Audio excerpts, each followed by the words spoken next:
Maayong adlaw katawhan sa Dios sa Archdiocese sa Osamis sa ngalan sa tong talahoron nga Arsobispo, Archbishop Martin Sarmiento Humuad, uban sa mga kahugpungan sa mga kaparian sa tibok lokal nga simbahan sa Osamis, ako ang inyong amigo higala, Father MJ Samonte. Adlaw karon nga Martes, sulod sa ikanapulog siyam nga Domingo sa ordinaryong panahon, Agosto 12, 2025. Ang ebanghelyo na atong pagbabasahon o pamalandungan karon atong pagkakutloon sa ebanghelyo sumala ni San Mateo. Niadtong gigayuna ang mga tinun-an nangadto kag Hesus og nangutana, kinsa man ang labing dako sa gingarian sa langit. Si Jesus mito nitawag og usa ka bata og gipatindog niya sa tubangan nila og miingon siya, hinumdumi kini, gawas kong mausab kamo og mahimong sama sa mga bata, dili gayud kamo makasulod sa gingarian sa langit. Ang labing dako sa gingarian sa langit mao ang magpaubos sa iyang kaugalingon ug magpakasama niining bataa. Ug ang magadawat og usa ka bata nga sama niini sa akong ngalan, magadawat kanako. Matngunin ninyo nga dili kamo magtamay bisan usa niining mga bataa, kay sultihan ko kamo ang ilang mga anghel at tuwa kanunay sa tubangan sa akong amahan didto sa langit. Sa inyong unahuna, unsa may buhaton sa usa ka tawo kung kawadaan siya usa ka sa iyang mga gatos ka karnero, iya gayong biyaan ang kasiyaman og siyam og manibsib didto sa bungtod og mulakaw siya aron pagmangita asa nawala. Sultihan ko kamo nga inig kakaplag niya nini, mas malipay pa siya pag-ayo tungod kay niining karneroha kaysa kasiyamag siyam nga wala nawala. Sumao ang pag-aagi ang inyong amahan nga tuwa sa langit, dili buot nga may mawala bisan usa niining mga gagmang bata. Ang ebanghelyo sa Ginoo. Daygon ikaw og Kristo.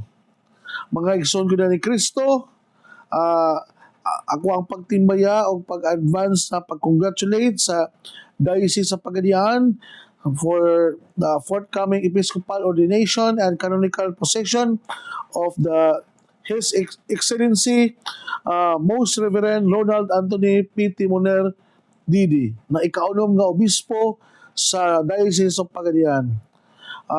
Karong August 13 ugma sa may alas 9 media sa buntag during the feast of Saints Poncian and Hippolytus. So dako kay na kung kalipay usab nga uban sa ato ang mahal sa arsobispo nga usa sa mga obispo nga mo consecrate or the main consecrator sa maong pag-ordinahanan nga obispo o i-install or nga ikaunom nga obispo sa Diocese sa Pagadian. So congratulations o ginaot pa unta nga malipayon nako nga magkita-kita na usab sa mga kaparian sa Dupim ug sa mga pipila ka mga obispo sa tibuok Pilipinas. So mga igsoon gyud ni Kristo akong pagtimbaya usab sa gipahigayon nga meeting namo uban sa mga stakeholders diha sa Mars MC para mapalambo ba nato ang ato ang mga pagpangalagad ug pagserbisyo sa katawhan. So congratulations Mars MC nga sa inyong inisyatibo na ipatawag ang mga pipila ka mga gituan ninyo nga pwede ninyo mahimong partner sa pagpangalagad pipila ka sa mga eskwelahan sa dili sa syudad sa Osamis City, mga silingan ng mga munisipalidad o pipila ka mga kuan sa gobyerno nga makatabang sa pagpalambo sa unsay mga pamaagi, paghatag og mga seminar, paghatag pag-educate diya sa mga kabarangayan aron sa ingon nga kun naman tayo mga pasyente diya sa kabarangayan na atay mga gitawag nato og first aid nga mahatag kanila sa dili pa sila dadon mismo sa maong tulungaan o diya sa balay tambalanan sa Mars MC Hospital. So salamat usab ako sa ato ang medical chief na si Dr. Jane Orbistondo nga dako kayo ang iyahang pagsalig kanato isip hospital chaplain sa Mars MC na iyon gipresentar kung unsa kadako ang papel sa usa ka pari sa usa ka chaplain diya sa ospital nga maoy mo administer sa mga sakramento, mo duaw sa mga igsuong masakiton, mubunyag, mudihog, mupakalawat o magpakumpisal aron sa ingon kay nagtuo man kita nga kitang tao we are both body and soul. So ang dili kayang ayuhon sa sensya nga ang kalag usahay mo hinundan sa kasakitan sa tao diya pod mo sulod ang ato ang dakong papel sa pag-administer sa maong sakramento. So salamat kayo sa maong imbitasyon o gihimo niya kong membro sa diha sa ospital aron sa paghatag og dekalidad, dili lang dekalidad kundi gitawag nato holistic approach in serving the people of God, labi na sa ato ang mga katawhan nga nangailangan o dili lang physical o kundi spiritual usab nga concern sa ilahang kinabuhi. Akong pagtimbaya usab sa birthday celebrator na si Maymay Lumakad uban sa atong mga taga Mercury Drug mga amigo higala diya may buntag kanin yung tanan o sa ato ang mga kaila usab nga kanunay nga mga minaw karon sa tibuok na Dupim, labi na sa to ang mga kabaranggayan, mga chapel officers diri sa Immaculate Conception Cathedral o sa mga pipila ka mga officers nato diha sa Labo o sa Banadero nga kanunay nagpadayag gyud nga sila daw naminaw kanunay nato. Daghang salamat. So sa mga avid listener nato diri sa DXDD, ang pulpito sa kahanginan, labi na sa to ang daily reflection. Hinawat pa unta nga kami usab inyong iampo nga kaniya mo ang commitment sa pagpamalandong kada adlaw. Kami kanunay madasigon o mainiton kayo o kami pagadamdagan sa mga pulong nga amo ang pamalandungan aron sa ingon gatugutan na mo ang Dios nga mo gamit kanamo nga mahimo kaming epektibo sa pagpalapnag sa maayong balita. Mga igsoon ko na ni Kristo, ang ato ang ebanghelyo karon dili ingon na bag-o sa tuwa. Ang paghatag og kanang example ni Jesus kung unsaon nato pagsulod sa gingharian sa Dios pinaagi sa pag-acquire or pag-embrace sa kinaiya sa usa ka bata. Yes, the virtue of humility nga naa sa bata mo kini ang gusto i-magnify o i-emphasize ni Jesus. Tungod kay sa matod pa ni St. Augustine, there are three ways or tulo ka pamaagi how to enter heaven. First, humility. Second, humility. Third, humility. Ngano man nga mao magyud ang pinaka mother of all virtues ang kaning pagkamapabusanon. Tungod kay usahay dali ra ni siya isang yaho pero lisod kayo ang magpakaubos aning kalibutan na. Kaya ang gitudlo sa kalibutan nato to be someone, to be somebody, to be well known, to be the center of the spotlight. Ang pagmapabusanon ng mga igsuon, ang andam sa pagpangalagad bisan dili ikaw ang naigo sa spotlight. Ang andam sa pagpangalagad bisan wala kay acknowledgement o recognition. Ang andam sa pagpangalagad bisan pa o wala ka mahimong ilado sa kadaghanan. Mao na nga the teaching of the world and the teaching of Jesus Christ is sometimes dili sila magtugma. Ang gusto sa kalibutan kung ikaw gusto mahimong someone o somebody, so dapat na kay position, dapat na kay mga gitawag nato nagigunitan ng mga power and authority para daghang mga tao nga motuo ug mosunod nimo. Ang pagkamaubsanon usahay gilantaw manggod nga kana may taong weak nga kinaiya sa usa ka tawo kay ngano man usahay manggod ang pagkamapaubsanon bisan pa og kanang makita nimo nga murag ikaw na ang nasa dihado, ikaw na usahay ang nasa disadvantage part, usahay ikaw pag yun ang maabuso Pero tungod lagi kay mapaubsanon ka, na kaya gitawag na to err is human and to forgive is divine. That is a virtue of humility man gyapon na. Nga wala bitaw imbis nga mo balos ka, mo retaliate ka, mo revenge ka, but because of you acquire this virtue of humility, you learn to humble yourselves and you let God will revenge for you. Mao na nga lisod jud kani siya maigsuon. Kay kita mga tao, we are reactive. Human kita nga nasakitan, human kita nga giinsulto, human kita nga murag nakadungog dili maayo against us, we are reactive.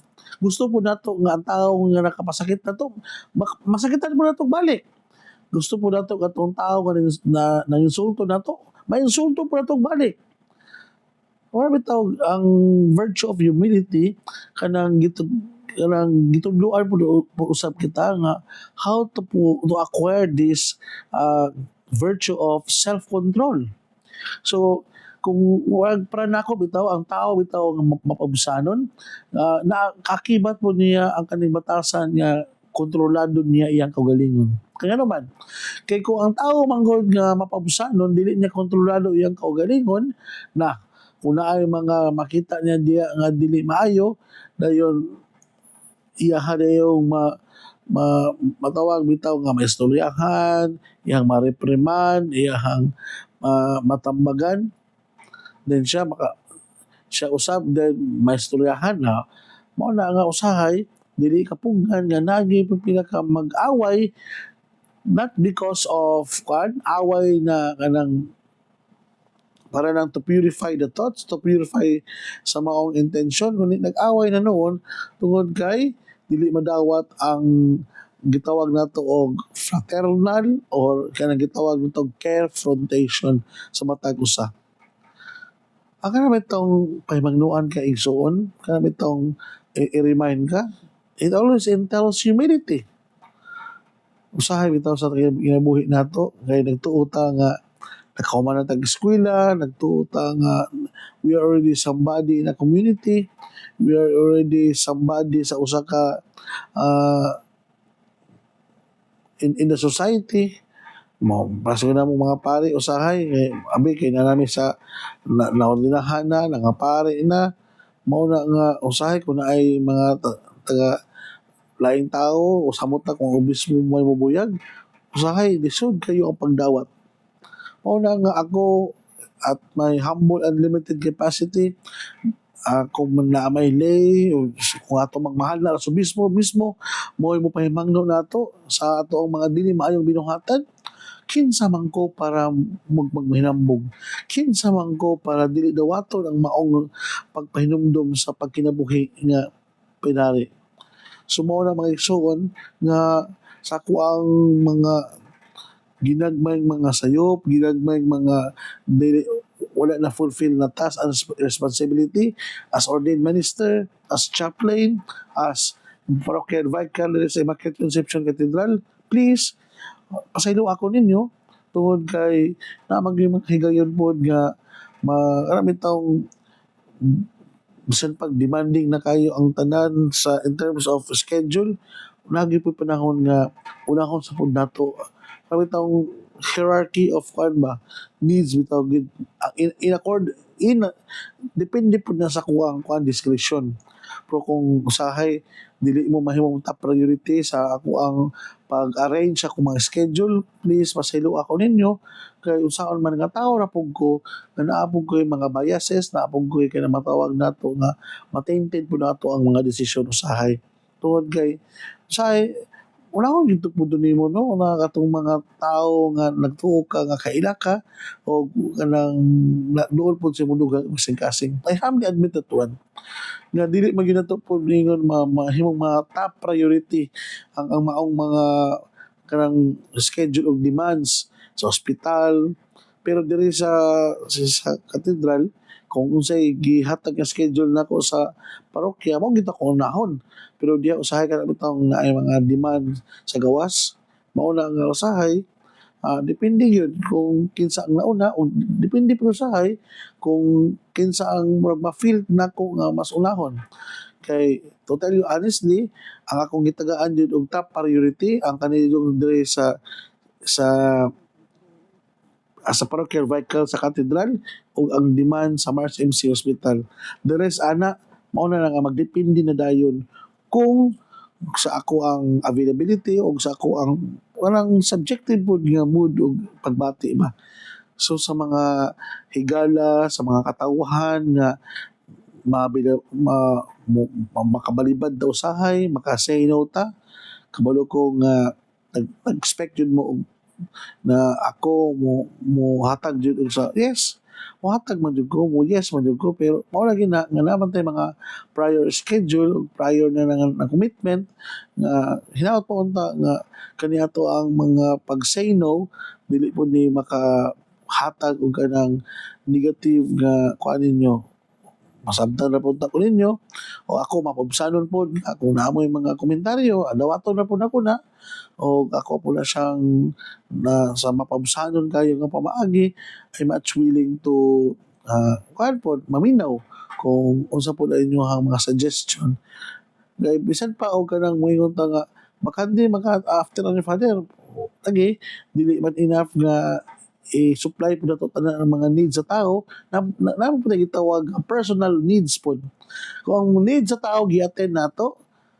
ang kita po mismo na po gitawag na personal needs nato mao na nga ako na mao kanang gianan na kita sa seminaryo nga basta gani pagabot o kanang 12:30 to 1 na gina personal time for rest no at least 1 hour mao na nga sorry kayo no nga mohangyo gid mo na kaning oras sa father alauna dili pwede ni nga kuan mao na gina kung alauna gawas kung schedule sa katedral wala ko choice umisa jud kog patay pero kung makabot gani og kana bitaw alauna then outside nga schedule mao na nga muno jud ko usahay kaya part na sa to ang personal pud nga pag-protect sa to ang peace of mind and sanity pud nga dili kidawat lang tawag schedule no.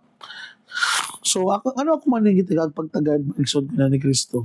Kitungod kay sa ang ebanghelyo nito karon na alam bitong we are humble enough to admit our limitation. We are humble enough na to admit our what we call unsa po na to ang mga kahinaan sa kinabuhi. Mao na nga naputay limitasyon, naputay kahinaan na napita nga dili pud na to totally yun atrakar kung unsa po ang pangailangan sa tanan kung dili usahay pilion na po nato o kato pong feel nato nga gibati nato nga okay mo mahani ka ani napita.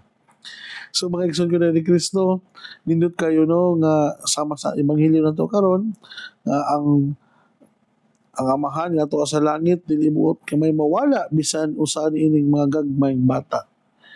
So the little ones mao kini ang tagaan o kanang pagtagad kaning the less, the lost, the last, and the marginalized. Yes, in my humble and limited capacity, I'm trying to help our beloved friends and mga higala. Mao na nga karami taon na ako'y halad nga gikan sa baryo nganing mga giputos-putos ka bugas maingon ko sa mga working ayaw niyo na og kanang dala sa kumbento kay aron kung na ako'y makaplagan diha sa kadalanan og na ako'y pwede tagaan ihatag na ako right there and then dayon mao na nga makatabang siya nga dili lang sa mga pipila nga tong hatagan tungod kay naaman ta po yung resources nga pwede natong magamit mao na nga kanang mga manglimusay kanang mga kailan nato nagkaroon itong magpadayag yun sa ilang intensyon nga mao gyud nilang pangailangan labi na sa pangkaon at least naatay maidunol ngadto kanila nga maibsan man lang ang ilahang kagutom anang mga panahon hopefully sa dili ninyo i-judge po kung usahay wa mo tayo kahatag kay wala po sunod ang ato ang guan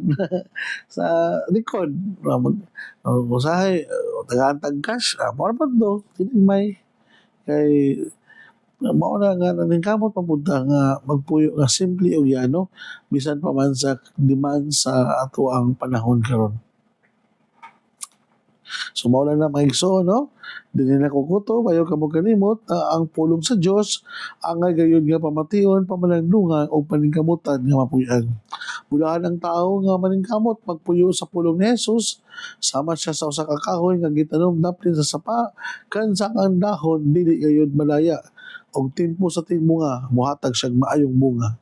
Hinaut pa unta na kining tanan natong nadungog og gipamanandungan makatabang ka nato sa pagkinabuhi nga balaan na mao'y magdala ka nato sa tuang gitinguha og padulngan ang pangandoy sa matag binunyagan.